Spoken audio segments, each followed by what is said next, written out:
I had a Bobby Allison t-shirt on, and Chief told me if I didn't take that t-shirt off, he'd fire me. I asked Richard, how's the guy get a job here? He said, you got to ask.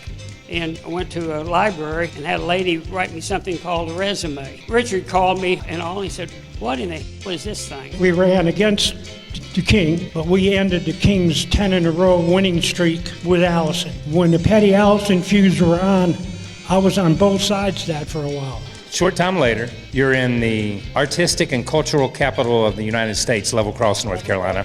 That's where I went to college. Yes. When you came from all of that to here, what was Petty Enterprises like, and when did you come after he came? You want to talk? You want to get up here and talk?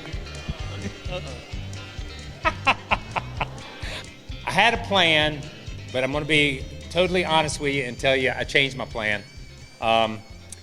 Because, in the past we've got some guys up and they've told some stories. And then we had Ritchie and Mark and Timmy and some of them get up and tell stories about Uncle Mars.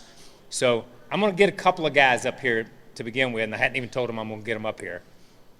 But my original plan, and I'll be 100% honest and open with you, is I was going to bring you guys up here, the 45 guys.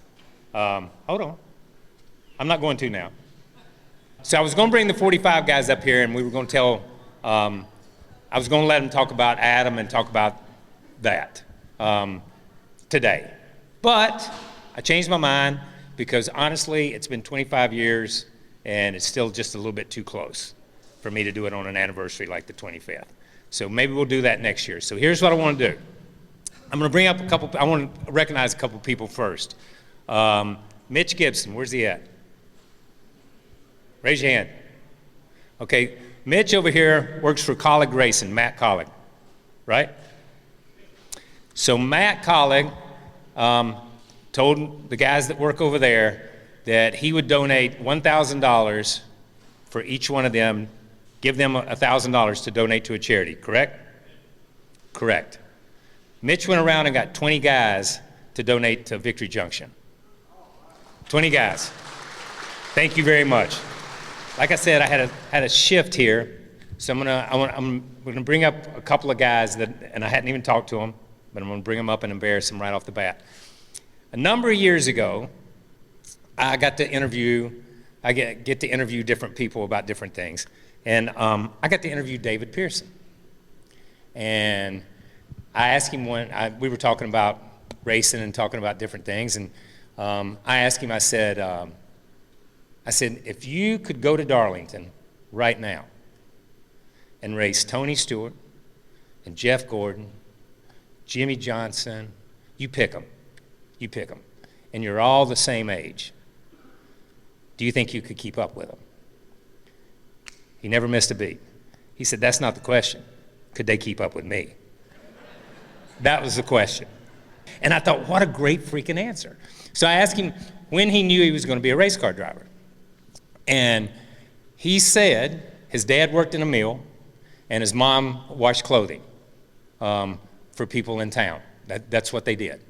And when he was 7 years old, 6 or 7 years old, they went to Greenville Pickens to the speedway there. And his dad took an armful of 2x4s and they climbed up in a pine tree on the back side of the racetrack because he couldn't afford a ticket. And they sat on these 2x4s, nailed to the trees. And he said when his dad lifted him up off the ground and set him on the 2x4, that he got hit in the face with dirt. Guy coming off turn 2, just throwing mud. And he said he looked at his daddy and he said, I'm gonna be a race car driver when I grow up. Now the fascinating part about that to me is there was really no such thing as a race car driver at that point in time. People didn't make a living doing it.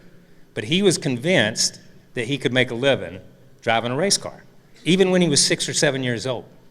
That was his dream, that was his desire, that's what he had. So I'm gonna bring up a couple of guys. I'm gonna bring up one to begin with. Roger, I'm gonna bring you up, okay? Yeah, all right? Because here's my question. I'm come up here and sit down. Roger's from Springfield, Missouri, and I'm gonna let him tell his story. Now, I just want you to tell your story. That's all you're gonna do, okay? It's gonna be real simple, all right? Ritchie and Les, you guys are next. I'm bringing y'all, okay? Don't move the chair. I had it in focus. Now I got to refocus. So here's my question. Obviously, my granddaddy raced, and my daddy raced, so I raced, because that's what I grew up with. I grew up going to the shop, grew up hanging around it, okay? I am fascinated by people that show up and want to be a part of a race team and race and didn't grow up in it, because I see that as a huge flaw in your DNA. And I want to know if it's curable. So so my question is, how did you end up, tell me the story on how you ended up coming from Missouri. How old were you, and how you ended up here with a job? I was 23 years old. My dad died when I was 12. There was a garage about, within a bike ride, about 1.5 miles, 2 miles from me. It was run by a gentleman by the name of Leonard Carr, an old, hard-nosed German guy, and he did flatheads. He was known as the flathead king of the Midwest, and he taught me everything I knew, okay? And so he was so good that they ran at the fairgrounds back in Springfield, Missouri. They won 31 of the 32 races. So I kind of had racing all. And I worked for him, and we took a 2-week vacation in August, and I was headed, I'd never seen the ocean. And that particular time, they were running Michigan, and Michigan got rained out, okay? And back then, we didn't have FM, we just had the AM radios, if you all remember, some of you old folks, you know. And they don't know what radios are. You know, they don't know what radios are. Stuff now. They stuff. Well, that's probably right. So I ran out of frequency, so I backed up. They were interviewing Richard, and they asked him, what are you going to do? It rained out. He said, I'll go back home, and he said, we're going to run a couple of 3 races. I thought, well, I'll go there for a day, you know. I pulled up to the fence there. We went there today to show her where I was. What year? 69.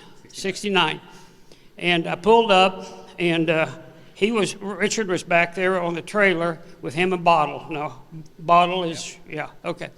And they were unloading tires, and I was sitting there froze. I was scared to death. I really was in love with the racing, in love with number 43. He started walking towards me, and he said, can I help you? You know, in a Southern style. And I said, well, I just come to look at the place. And he said, well, you can't see much sitting there. Get out, I'll take you around. He took me around. Well, first of all, he said, the guys will be here at 7 o'clock in the morning. If you want to come, you can come.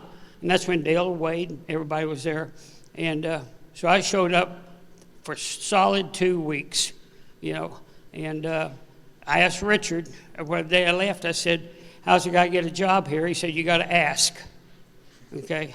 And I think Martha Jane can do this, but I was scared to death. I was afraid. He said no. So I went home and thought about it. I went to a library and had a lady write me something called a resume. All of you know what a resume is. I had no idea. Richard called me and all. He said, what in the hell is this thing? You know. And there for a while, he had it in his office. So that's how I got started. So how long you came in 69, how long did you stay? I stayed to 72. 72. Yeah, I met the gal I wanted to marry and moved home. I bought the garage I grew up in. Did you really? Yeah. And this was fabulous. It was a dream come true for a lot of you out there. The dream come true. You never knew you'd ever do anything like that. And you wind up, he would have won the championship in 70 if it had been for the Darlington wreck. But he won in 71 and 72. And I mean, to just be on a championship team was just unbelievable. Even working for Chief, I learned a lot from Chief, and I really enjoyed that. And all you guys out there, Joe and Ronnie and all of them, Les and Ritchie, we all have great stories. It's great. So when you left, did you work with any other teams, or did you just go back home? I went back home, and that was all 3 of them.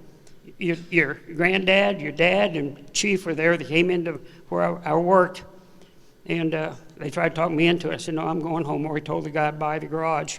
Your grandfather looked at me with a cigar and everything, and he said, well, he said, it's a whole lot like the Army, and it's son. I said, I've never been in the Army. No, I don't know what you mean. Well, you wouldn't do it for $1 million, would you? No. And you wouldn't take $1 million for experience. Yeah, that's right. So it's wonderful. Best thing that happened to me. Thank you, man. Thank you very much. Thank you, Roger. That fascinates me. That fascinates me that he loved the sport. He gave up everything to move out here and do it for 3 or 4 years, and then he just went somewhere else and did it. But he wouldn't take anything for it. I want to bring Ritchie and Les up here. You guys showed up about that same time. I guess Les is going to do all the talking today. I know these two look like twins, but they're triplets. First, I want to tell you, you worked at Home and Moody's before you came here, right? Yeah. Yeah. All right. So tell me where you came from. Third in the 1, 2, 3 sweep. Don't forget to mention it. Le Mans. I'm going to let you mention that. I hadn't even handed him the mic and he's talking. All right. So where are you from and how did you end up in racing? How did you start? Did you followed him? Okay, you start. Rode the coattails, Okay. much like someone else. Yeah. I'm still riding. So, I was Hold it down here. Just hold it like this. So I was born in Chicago, Illinois, in a Polish neighborhood called Bucktown. And Hold on. These two probably the first Polacks we ever had. I don't know. Yeah, I think so. What? You think we're the first 2 Polacks that worked for the Petties? Oh, I would think so. Well, Did you not see some of the stuff they built before that? That looked like Polack stuff. Well, Jesus is Polish, first of all. No. That's how I got all the breaks that I got. It wasn't anything that I did. There you go. But I worked for a guy named Gene Marmer out of Chicago, who raced against Pistone at Soldiers Field in the mid 50s, early 60s. In '60, I went to Daytona Beach with 2 Pontiacs with a group called Skinner Brothers GMC, with a guy named Bill Lutz who drove for the Petties, and Gene Marmer, he drove the other car. So we went there and we went to Martinsville. From there, I went to the Army. I got out of the Army in 64. Met my wife Christmas Eve of December of 1963. And last Thursday, we were married 60 years. So, and most people will know me or him, know if it wasn't for my wife, I'd either be dead or in jail. But, so I worked for Home and Moody. I started in a motor room building side oilers, running the dyno, knew everybody there, did all the motors for Junior and Bobby Isaac for Holly Farms. Most of the guys there, like Waddell did Nawad, did Lorenzens. Tony Rayburn did Monty Long. And Yates worked there, Robert Yates. And so anyway, so they said, well, it was getting around December, and they said, go down there and take this truck down to Daytona Beach, and you're going to come right back. And I was there 3 weeks. So I think that was part of when the GT cars were running, and the transmissions were flying out of them. So they put a team of us together between me and Holman guys, and Jimmy was one of them, and guys from Shelby, and we could wound up changing the transmissions in one of them GTs in 20 minutes. Wow. So, in a 24-hour race, that's not a lot of time. Yeah. So after that, Bobby Allison come along, and Moody said to me and Jake looked up Mario Andretti's stock car in '67 after he won Daytona. So we went to Milwaukee, we went to, Mid-Ohio. With who? Andretti. Thelma too. Andretti. Mario Andretti, yeah. Who else? You know, so anyway, World champion. yeah, by that time he was the world champion. So he's going back to Indy, and Moody come to me and Jake and said, we're going to bring a guy on that nobody's ever heard before, and he's going to drive Allison's car. So we ran against the King at Asheville. We won Asheville and Rockingham, and they won Macon and Montgomery. But we ended the King's 10 in a row winning streak with Allison. And so when the Petty Allison feuds were on, I was on both sides of that for a while. Because when I came to work for the Pettys, I had a Bobby Allison t-shirt on, and Chief told me if I didn't take that damn t-shirt off, he'd fire me. So What year did you come here? What year did you come? well, I was supposed to be here in December of '69, and I started January 1st. Because of the Christmas holidays, wasn't nothing happened anyway. You know what I mean? Yeah. We worked in Yeah. For straight time. Is that wrong? No. Okay. But so at the end of that deal, we did that, and when that 4-race deal was over, and by that time they made Freddie Lorenzen the honorary crew chief because he had retired. In the meantime, I worked for another guy named Swede Savage, who Ford brought along and was going to make him the next Wonder Boy to take Freddie's place. And so after the stock car deal, because we had already done the GT deal, and like I said, I was in Le Mans twice, worked on the car to finish third in a 1-2-3 sweep. So that, for me, I still got the hammer I knocked the wheels on and off with. Tell them how fast on the mole side. Tell them how fast on the mole side. You got to understand, I was pretty fresh out of the Army. You couldn't have hurt me with a ball bat.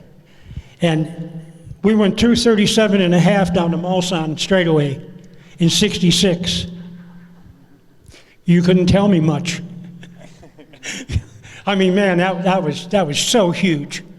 That's crazy. Yeah. So, and actually we did it with a guy by the name of Frank Gardner, who was a test driver for McLaren.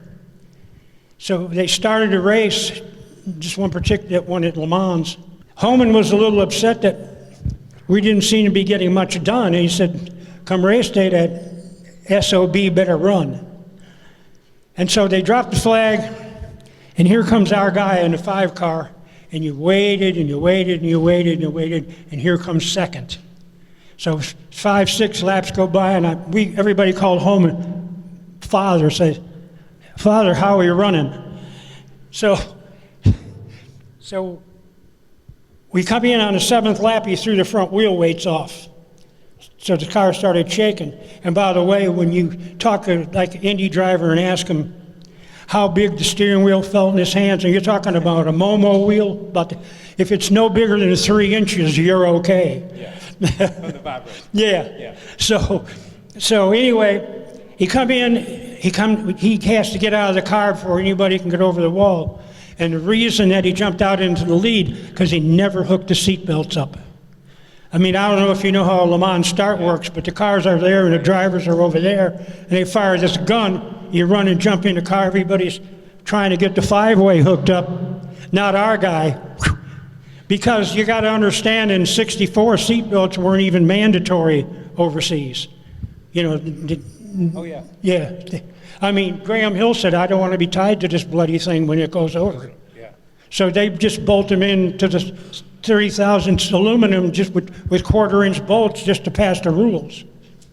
So we did that, and then at the end, after that, the reason they put me and Jimmy Tucker on Mario's Can-Am car at the end of '69, and so now you're dealing with a car that's got probably 800 horsepower, 20-inch wide wheels in the back, all aluminum McLaren with front and rear wings. Now, you couldn't tell me S again, because man, that was a big deal. So let me ask you a question. So you came out of Chicago, you ended up all this, and you ended up going to Le Mans in '69. Well, after a year And in the then, motor room. yeah, and 69, right? 66. 66. 67. So, Did the deal. and a short time later, you're in the artistic and cultural capital of the United States, Level Cross, North Carolina. That's where I went to college. Yes, yes. And that's what I'm saying. When you came from all of that to here, what was Petty Enterprises like, and when did you come after he came? What was it like? What was it like to walk in from Holman and Moody, to walk in from Holman and Moody and walk here? I might make somebody mad by saying this. No, you're not. You're not. I want you to. We got through working with a bunch of Ford engineers for I was on every test. Went to Kingman, Arizona, run 243 at the proving ground. Yeah. One engineer after engineer. I mean, you're dealing with a car, was 10 engineers on a car. So when I got to, and everything was done in thousands in the 60s at Ford. So we get to Petty's, and talking to them, and they said, well, anything within a quarter inch is okay. And I thought to myself, man, I kind of said, I might have bit off more than I can chew here, because, everything with the Ford people were so I mean, they can tell you the difference in a Hemi motor and a Ford motor. I mean, I went to work for the Petty's because I worked in the motor room. Chief said, hey, come here, help me with this motor. When they pulled the valve cover off that thing, I like to throw up. I ain't never seen so much brass welded in one spot in my life. And I said, how the hell do you do this with these pieces of crap? Because I was used to the Ford stuff, and man, everything was O-rings and Cooper rings, and everything's fitted in the dry sumps, and everything were magnesium, and I mean, when they beat him with them, I looked at that and I said, I said, let me just hand you the tools, Chief. So, but it was. I'm not going to say it was a shock. It was certainly different. It was more like when I worked for Marmer. Yeah. You know what I mean? But you couldn't argue with the King's record, and you certainly couldn't argue with Petty's success. And I'm going to say this, and it may make a lot of people mad, but if you don't give Dale Inman about 70% of the credit for what happened at Petty Enterprises and time was there, then you're blind. Because he was the man. I mean, he was tried to act big and tough, but he had a heart of gold. I mean, I call him Daddy to this day. And I'm the young guy. So when did you come? How much longer? Did you come the same time? Walked in the same day. Same day. Yeah, New Year's Day, Worked for Pearson. Yeah. New Year's Day, 1970, with two beautiful bodies in white sitting there. How old were you? I was 19. 19. Never been Thought I died and went to Never heaven. been raised. Yeah. Yeah. And it was, from there Pete won Daytona as a rookie, Yeah. along with both Talladega races. Richard won 5 races, I think, in the other Superbird. Then had the big crash that thought he was a goner at Darlington. And, but it was just work all day and drive all night. And Duck and I were teamed up in one truck, and Wade and Larry Sell were teamed up in the other one when the second car ran. And that was, we did 80 hours a week for 3 years. I did. Had you ever worked on stuff before? In '69, I worked on a USAC car, and I begged him right around Thanksgiving of '69 to get me on at Holman's, which he did. But we didn't stay long. When he found out that Ford was quitting racing, I walked in with him for an interview, and like I said, I've been riding the coattails ever since. How many people worked with those two cars, with Pete's car and then with What was it, what, 8 in the motor room? Yeah, I think there was. I only think there was 22 people for two teams. For that first year. You had a lot of people helping on the weekend. Yes. Yeah, I mean, Yeah. And I mean, we had a 25-second pit stop, Yeah. so we were doing something. Yeah. You go back to civilian life. When did you go back to civilian? yeah, I fell in love in '73. Yeah. right after the season ended, and that was pretty much it for me. Okay. All right. When the season ended, we had beaten the Petties and everybody else for the championship, helping Benny. Oh, helping Benny. Yeah, yeah. And the best part of it was, I don't know if, this is for me, but I don't know if you remember who Bill Broderick was in Victory Circle, but the best thing about winning that championship is that SOB had to dig that banner out of the trash can, wipe all the mustard and ketchup off it, and hang it back up and say, Benny, the 1973 champion. Because when they knocked the door bars out of that thing in the 13th lap, they thought it was over. But we welded all that stuff back in. It was me, him, Tex, Jimmy, a couple guys from Woods Brothers. They put the rear end back under it. Travis and them did the front end. Me, Tex, and my brother welded the door bar. Moody said, cut the door bars out of that car right there. The guy owes me money. So we sawzalled them out. And they come out of you said it was Monte Carlo? Yeah, Monte Carlo. Yeah, and so there was a gap between the main hoop and the bars, and we just cut a piece of trailing arm off about 24 inches and welded it in between to hold the main hoop. And they let you go. Yeah. Well, and LG DeWitt says, is it safe? Yeah. Like, it wasn't safe to begin I don't care, I'm not riding in it. It's safe. Come on, dude. All right, man. That's good. Thank you. Thank you. He owned the track. Yeah, LG owned the track. Yeah, at that time. On the car, on the track, owned everything down in Rockingham. Waddell did the motors. Yeah. Oh, the Wad did them. I forgot Waddell was You down can't there. call him Wad, not in public. Okay, sorry. All right. All right, thank you guys. Thank you. You got it? I ain't that feeble. Jump, or I'll push. I got you, man. All right, so here's what I want to do. I wanted to bring those up here. And listen, between Les and Roger, the common theme seems to be fall in love and ruins your racing career. And that wasn't cheating, that was just getting by, because we needed the money. It wasn't but $100. I was invited a lot of times because I could keep my mouth shut. This is the first time I've ever talked about it. So. Richard would laugh. He said, well, Ritchie says he don't never start with nothing on paper. He don't never have nothing. Said every piece he builds, when he gets done with this, then he builds the next step to it. And, that's just the type of people we are, Because they told me they just need somebody to hold the dumb end of the ruler. I could do that. You took my job. I took your job, yeah. Here's what I'm going to ask. I just want a couple more. Is there anybody that wants to come up and tell how you got here? Yeah, Ronnie can. Come on, Ronnie. Okay, let me rephrase this. Is there anybody under 80 that wants to come up? Come on, Ronnie. I'm messing with you, dude. I'm sorry.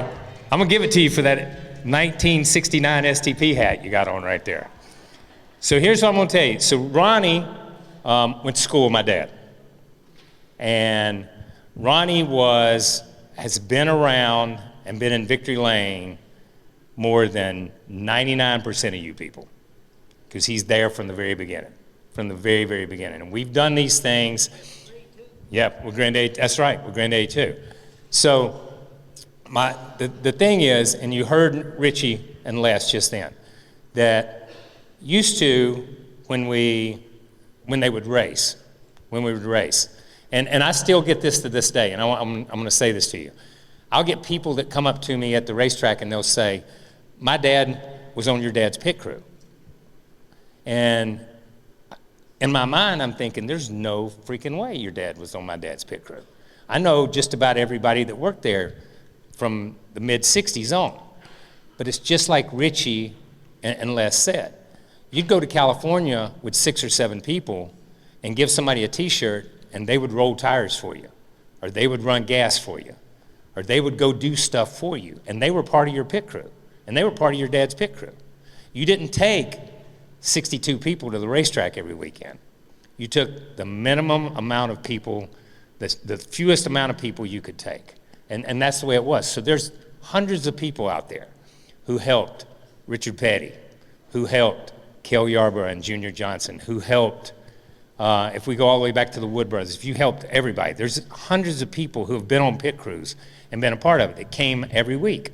Every week, man, they would be there on their own dime, doing their own stuff. And this is the fascinating part to me. And I applaud all of you. And this is me saying thank you before Ronnie talks. Because you heard Les, 80 hours a week for 3 years in a row.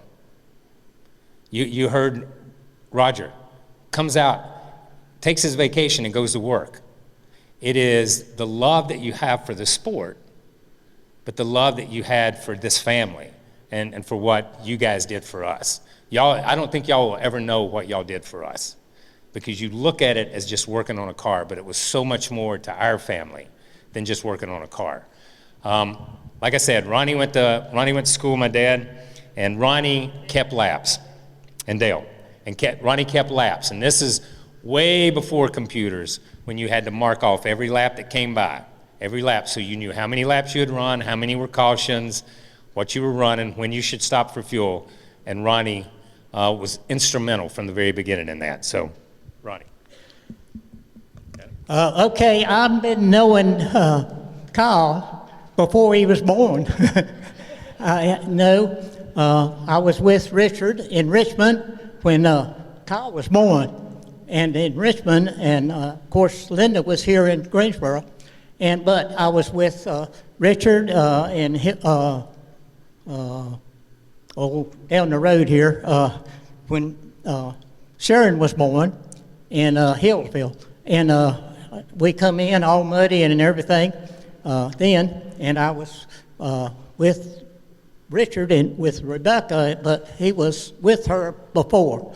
So anyway, I know him, but I knew Kyle before he got married the first time, and that I won't talk about it much. You didn't have to throw that part in. Well, he did have Austin, and he did have Adam, and so this place started with him a long time ago, and he. Give me that microphone back. Let me say that thing. Okay. Listen, this is the problem with me bringing him and Martha Jane and people like that up. Okay. I mean, Ritchie will tell you they chained me to a head one time so that I wouldn't drag it, so they could keep me in one place at the shop when I was a little boy. They just chained me to a head off of an engine one time. So there's too many of these. Okay. Let's stay focused on Richard Petty. Okay. No. Let's stay off Kyle. I'm focused here for Junction, Victory Junction Gang here, because I do something that, I don't have a lot of money, but I have enough. And so I had a lot of relatives, so when they die, I'd send $100 to Victory Junction Gang. And they would send the sweetest little letter. If you name who you contributed it to, they get a nice letter. And so any of y'all, and I had 11 brothers and sisters, and they all had uncles, and I've sent hundreds of dollars, just 100 at a time. And this is the way this place works. And all of y'all are too young to think about dying, but the people that have died, send money. If you go, instead of flowers, send money. You're going to have to go sit down. I'm going to bring Hilda up here. Come here. You're not done. You're not done. You ever heard that voice before? Yeah, that's my wife saying, talk about racing. All these people know more about racing. No, they don't. No, they don't. That's what I'm trying to tell you. They know about racing when it wasn't easy. It ain't never been easy. No. Yeah, it ain't never been easy. But tell us about going with Granddaddy. Tell us about what it was like coming out of school. And then you went in the military for a while. Yep. You're an engineer. Absolutely, yeah. Yes. All right. That's what I want you to tell us. And listen, here's what I'm going to say. I think Victory Junction, and I hope all your relatives live to be 600 years old. Okay? Got a bunch. But the next time one passes away, take that $100 and buy a new hat. I like this hat. I wore this hat to church at the racetrack every Sunday. We started. I'm messing with We you. started the church. Richard started the church. He sold one little inch of Yeah. Petty Enterprise Yep. to start the church for NASCAR. Yeah. And Bill Beard. Even back then, Richard was trying to buy my way into heaven, and it didn't work out. He did. It's for another time and another thing. I want you to tell me about working with Granddaddy and Okay. what it was like and what you did in the pits. Well, Richard and I was real good buddies, and Miss Petty wouldn't stand for anybody grubby or dirty, and she'd send George Toombs and some of them back that was on the crew. She'd send them home to take a bath. But Richard and I was real good buddies, so he invited me to go to the race, and I was the only clean boy that he knew. And Miss Petty would let me go. So anyway, Lee would on the Oldsmobile, and he would tow his Dodge. This particular race, it was at the fairground in Winston-Salem, and so Keycaper had two cars, Bonnie and Tim. Anyway, they were racing, and That would have been like 55, 56. 55. Yep. 1955. So anyway, Keycaper was dominating NASCAR. Well, Lee was running a Dodge, a 55 Dodge, and anyway, we came and Lee won the race. Well, Keycaper come out there running and he said, this car's illegal. I'm challenging it. And Lee said, okay. And so we went back to Winston-Salem and downtown garage there. And Lee said, pull up right here in front. And he said, Ronnie, get under there and drain the block. Well, I never had been under a car, hardly, much less knew where the drain plug was. And so I laid there, and he said, don't move. So he was changing the carburetor in the meantime, and he changed the carburetor out of his trunk of his Oldsmobile. And then he said, come on out, Richard, get in there and drain that water out. So he did. And so Lee come outside, he said, see this differential? He said, I want you, when I get everybody out on the other side, I want you to carry that in the garage and roll it to Richard on the opposite side. So Richard took the differential out. Lee got him over there looking at his carburetor, and Richard rolled the differential that I had carried, and I didn't weigh but about 120 pounds, about what I am now, and a differential weighed about 80 pounds. So anyway, he changed the differential, changed the carburetor, and we won the race. And that wasn't cheating, that was just getting by, because we needed the money. It wasn't but $100.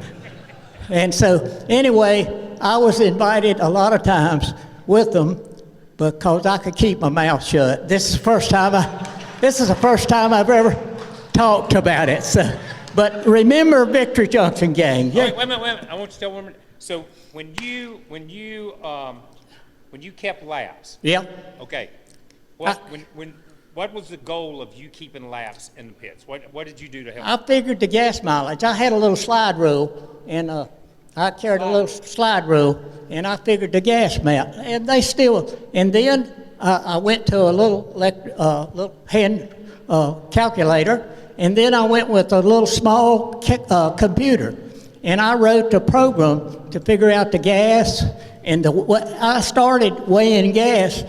Some of them didn't like to weigh the gas, take the time to weigh the gas. I said, Richard, make them weigh the gas, because I could tell if they didn't, the race that y'all won that broke our 10 race was we run out of gas. And that was because they didn't get it full. And we'd have won that race too. He was ahead. But anyway, that was what my job was. And they still using the calculation that I wrote in single basic programming. And but they're more sophisticated now. And so anyway, I've had fun. And I, Richard never did pay me anything, but. Oh, you got a hat? Yeah, I got a hat. No, he would the last year, he said, quit. I got tired. And he wasn't winning. And I was afraid he's going to run over somebody or run over himself. And so anyway, he said, I'm quitting if you'll go with me one more year. So I did.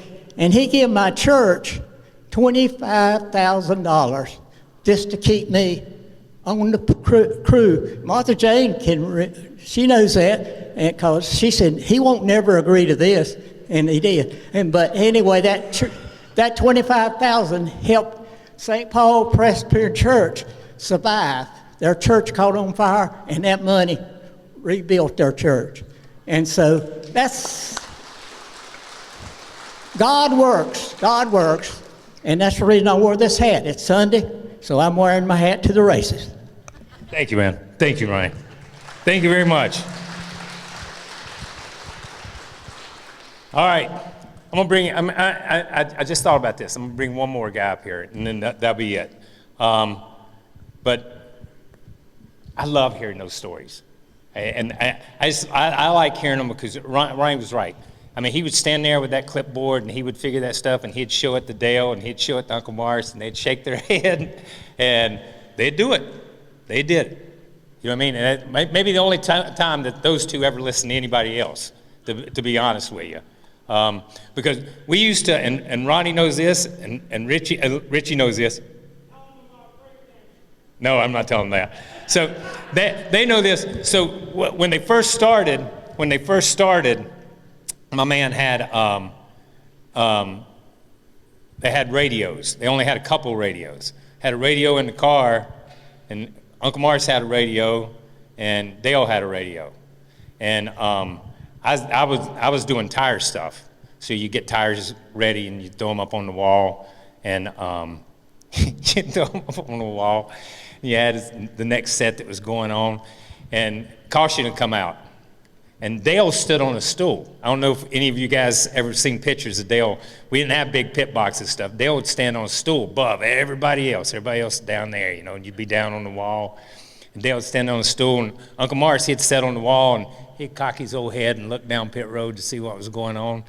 And as soon as the caution would come out, you'd look up at Dale, and Dale would be standing there like that. I mean, at 4 tires. You look at Uncle Morris, and Uncle Morris would be doing that. Every frickin' time. And you go over that wall, and I'd carry tires, and I'd go over the wall. I was 14 years old, 15 years old. I go over the wall, one tire here, and until I got to the back and looked back across the pit wall, I didn't know whether it was 2 or 4. And nobody did. Because Uncle Morris, Joe knows it, and all these guys, I'll bring Joe up, they know it. They changed, Uncle Morris wanted 4 one time, and Dale wanted 2. And Uncle Morris got mad and come around the car to change tires, and when he realized they were going 2-2, he stuffed his arm in the window net and was punching on Daddy as Daddy drove 2 pits away and dropped him off because he wouldn't change tires. That's true. All right, I'm gonna bring Joe up. Joe worked at, what years did you work there? Joe, I'm gonna tell y'all this. Joe drove the school bus that I rode. Jump up here. We had the only flat-nosed bus in the county, wasn't it? Do you remember that? Yeah. Number 23. I remember that. I hated that school bus. Sit out at the end of the driveway and wait for Joe to drag his ass down the road. Cold. All right, talk to me. Yes, I'd like to Sit down. speak to everybody here that's been part of Petty Enterprises. Ritchie Barsz and Les just tonight told what Petty Enterprises are. Now, a question I was asked, and I've asked myself since Ritchie told his start, I mean, he's at Holman and Moody's, he's with Ford, they've got everything in the world. Money was no option, and could buy anything they wanted. Okay, the question is, why would someone like Ritchie Barsz leave a position like that and come to Petty Enterprises? And he's told about, you know, John Coble used to weld the heads up with brass, but that's what we all are. all of us have been there, and all of us has wanted to be there. And because that's the type of American people we are. We don't want to do it the easy way. We want to do it, seem like we want to do it the hard way. The damn easy way. Yeah, I know. But we want to take stuff, the American people, you want to take stuff and do without and outdo the other person. Yeah. And so that's, that's what I'd like to say. We're all been part of it. And we've all wanted. I mean, we could have walked away and may have done better for ourselves. How old were you when you came to work here? I come to work for Richard and Linda in 1965. Wait a minute. Anybody ever eat at Frank and Larry's? Who's Frank?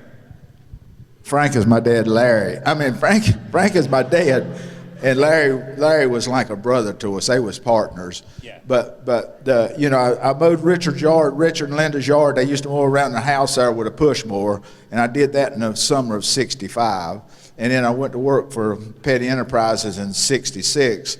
They gave me a job in the summertime sweeping the floors in the garage.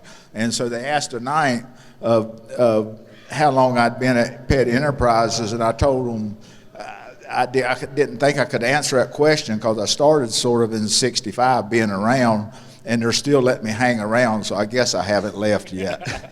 That's it. Yeah, but when you went to work there, you ended up in the motor room. Right. You ended up with Uncle Mark's grinding heads, grinding blocks. Right. Doing blocks and stuff. And that was when Petty Enterprises went to the Chevrolets, Chryslers, and I worked there for like 5 or 6 years, and I was trying to race on my own, and went out in '76 and started racing for myself, and so, but I just can't express enough about, it's amazing of what Ritchie just said and what he had, I'm sure everybody here has asked it, why did he leave something like that to go and have to, but that was Ritchie. I mean, Ritchie, he wanted, I know I used to ride in the truck with Dale and Richard sometimes, and when we come home from the races and all, and they'd be talking about employees, of what employees was and how they was good at this and how they was good at that. And I know Richard used to laugh a little bit about Ritchie.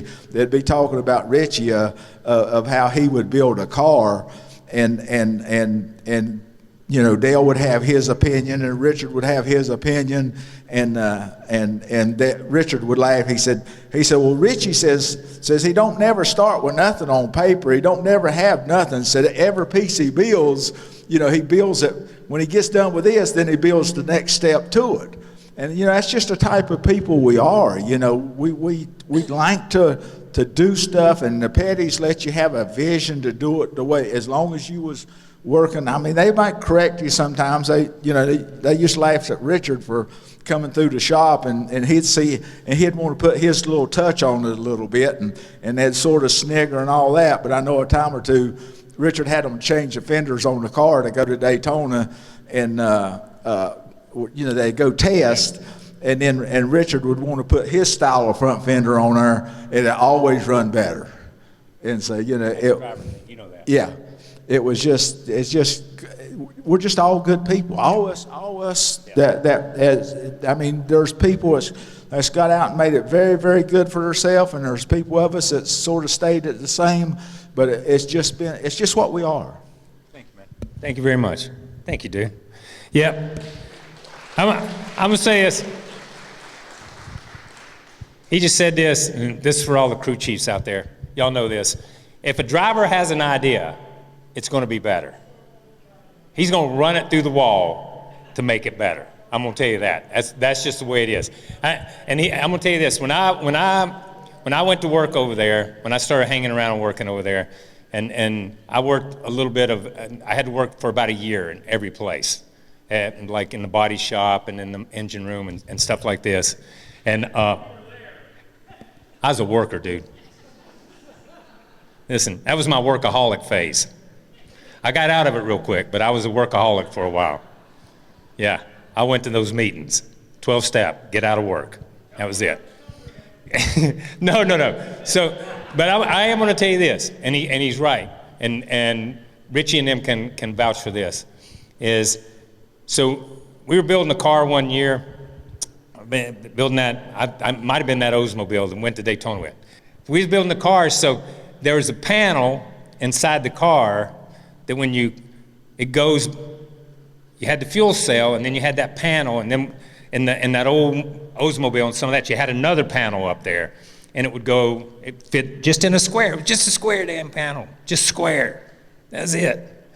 And so Ritchie and them, and Ritchie and Steve, I think you guys were working on the front, and this is, wasn't but a few of us there then, and we were working on this thing, and I fixed this panel. And I didn't think nothing about it. I moved to the wheel wells. I'm fixing some crush panels in this thing. And all of a sudden I see those cowboy boots shuffle around behind the car there and lift the trunk. And he said something, which I knew that meant for me to come out from under the car. So I eased up out from under the car, and he said, "Who did this panel?" And I said, "I did it. Looks good, doesn't it?" "Not really." He said, "Who put a cross brake in this thing?" I said, "I did." He said, "We don't do cross brakes. We don't cross brake anything. We put a bead around it with that bead machine. That makes it strong. Now cut that out and put one with a bead in it." And I'm like, nobody's gonna see it. And here's what he said: "I'll know it's there. And that's not the way we do things." And I swear, that drove home to me how he saw a car, how they looked at a car, how Dale, you talked about Dale, how Ritchie and those guys. And I'm gonna go, I promise, I'm gonna bring one more. Because this one always, this is more of my generation. I want Robin Pemberton to come up here. Come on. I just want Robin to tell y'all how he got here. Because when he walked through the door, it changed. The sport was changing. But at the same time, Robin had come from upstate New York. Can you get up here? Yeah, I'm good. All right, I don't want to hurt your back. Sit down. I know not to move the stool. Yeah, don't move the stool. Don't move the stool. All I want you, I just want you to tell when the first time you met Daddy and that whole crowd and how you ended up coming here, because this was like a launch pad for where you ended up and everything. So back in the day when they started to run the Northern Tour, when you guys were running 60-some races a year and all. So my home track was Albany-Saratoga Speedway, which is in Malta, New York. Okay, it was a mile down the street from the house. My family had a restaurant that was at the corner of Route 9 and 67, which was exit 12 of the Northway. Get off, take a left, mile down the street was Albany-Saratoga Speedway. I was there, and when they were building the Speedway in the mid-'60s, they would all come, the construction workers and the owners and the managers, they'd come meet Mom and Dad and eat at the restaurant all summer, all fall, and you know, and spark some interest. So I think right around there I was probably 10 years old. My brother Randy was 7. And so all of a sudden it sparked some interest. So they started racing, and we were there the very first night. There's probably pictures of us sitting in the 3rd row just behind the start-finish line, you know. And so we got to see all the modified greats, and, you know, it's Richie Evans and Jerry Cook and all of those. And you know, Jerry and I were friends since I was probably 15, 13 years old. And to this day, we talk almost every week, every couple weeks, and you know, we've made those friendships. So when the Cup guys were on their big tour, they came and they stayed. Richard came and they stayed at a motel across the street from a family's restaurant. And the connection there was one of the modified drivers back in the day, which was a good friend of mine, older. He used to work on my bicycle when he wasn't working on his car, was Pete Hamilton. And so Pete had been a friend of mine since I was probably 10, 11 years old. From the time he drove to the time he retired, We would run into each other. We would look each other up occasionally. Once in a while, you'd get a note or a phone call or something later on when people actually had phones. And so it was a great relationship from early on. So when they ran the Northern Tour and the King and them stayed across the street in 1970, they ate at a family restaurant and got to meet Richard, and I don't know I don't know if Wade was with him at the time or whoever, but 2 or 3 mechanics. And then, so they were there a couple days. They raced Friday night, and as normal, Richard kicked everybody's ass anyways. And then they stayed, did the maintenance on the car the next day over at the L&R Speed Shop. And man, they let us kids, it was in a gravel parking lot, and they let us come hang around with our bikes and hanging around the car and leaning in. And Richard sat there in his director's chair just talking to us and answering all kinds of questions. So you kind of developed a relationship, but you really was like, this guy is, he invented cool, right? He did everything he wanted to do. He raced cars, traveled around the country and all of that stuff. And so, as time went on, I was in the restaurant business, worked with my family, but worked on stuff at nights, on weekends, traveled all up north, Vermont, New Hampshire, Maine, upstate New York with late model cars and whatever else anybody drove or would let you work on. And my friend Steve Meal, he was a couple years older than I was, and he moved south first. So it would have been probably, about 77 or something like that, Steve would have moved. And he worked with Benny. He knew Leslie and Ritchie, and so he was down here hustling, working. And I had tried to move south a couple of times. I had moved to Greenville, South Carolina, to try to work in a chassis shop down there that lasted about 36 hours. It was a little bit of a culture shock, but that and the fact you left the house with $60 in your pocket. So sometimes you didn't eat for a day or two.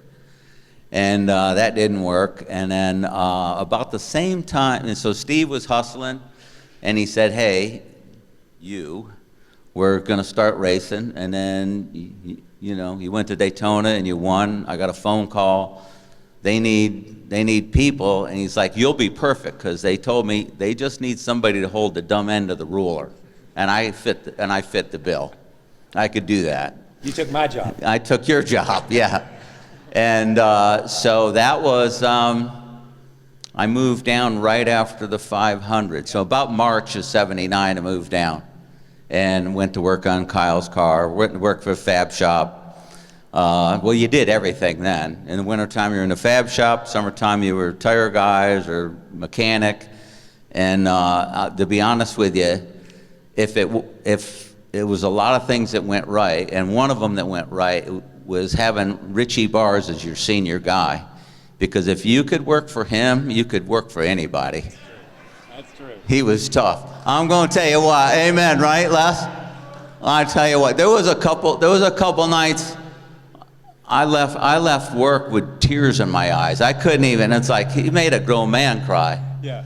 And but I tell you what, I wouldn't trade that for the world. That's how it got started. And I did just enough to not get yelled at.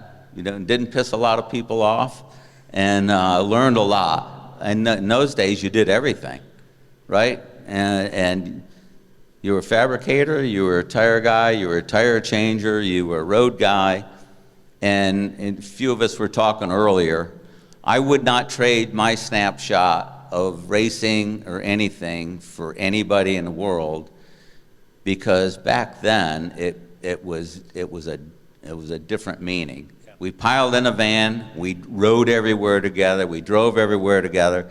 You knew where every diner was between here and Michigan, or here or Pocono or Dover, and everybody got along, and everybody, even when you were driving, the best thing was when Richard was sitting in the third row of the van, asleep, but could see a police car 2 miles ahead in the median, you know, going down the highway. And he was like, you know, you're gonna slow down for him up there? I was like, I couldn't see anything. And I thought he was asleep 10 miles ago, but nonetheless. So that's how it all started, and I managed to kind of be around the sport for a number of years and did some different things. And if it wasn't for the opportunity that the Pettys gave myself, but not just myself, my brothers that were around it because of me and other things, Randy being in TV and Ryan and Roman working in the sport. But, you know, I wouldn't trade it for the world. I mean, Ritchie Barsz is he was the coolest dude I ever worked with in my entire life. He could be working, he could weld water to a side of a bucket. That's how good he was, right? And he'd be building a car, and then a week later he's doing the gears and transmissions while he wasn't busy doing something else, and things like that. It was pretty cool. But you know, I owe a lot to the Pettys, and you know, I've enjoyed every step of the way. My journey is something that not everybody gets to do, let alone the crooked path that I've chosen over the last 25 or 30 years. At least I'm not in court today. That's a good thing. So, all right. Appreciate everybody. Thank you, man. Thank you, dude. All right, that's all I got. But my point was that the fascinating part to me, growing up on this side of it, is that everybody in this room came a different way. Everybody came a different road, a different highway. You've all got your own journeys. But somehow you all ended up in Level Cross, North Carolina. Level Cross, North Carolina. I always refer to it as the center of the universe, but for a lot of us, that's what it was. That's what it still is in a lot of ways. And that's where we went to school, and that's where we learned, and those are the memories that we hold back. And like Joe said, you just took what you had, and you made the best of it. And a lot of days it was the best. It was the best. There were days it wasn't the best, but a lot of days it was the best there was. The best there was. And nothing would have happened without all of you in this room. Nothing would have happened without your commitment and your love for the sport, the same love that we had. So thank you guys. I hope every one of you have a wonderful Christmas. Travel safe, and God bless each of you. Thank you.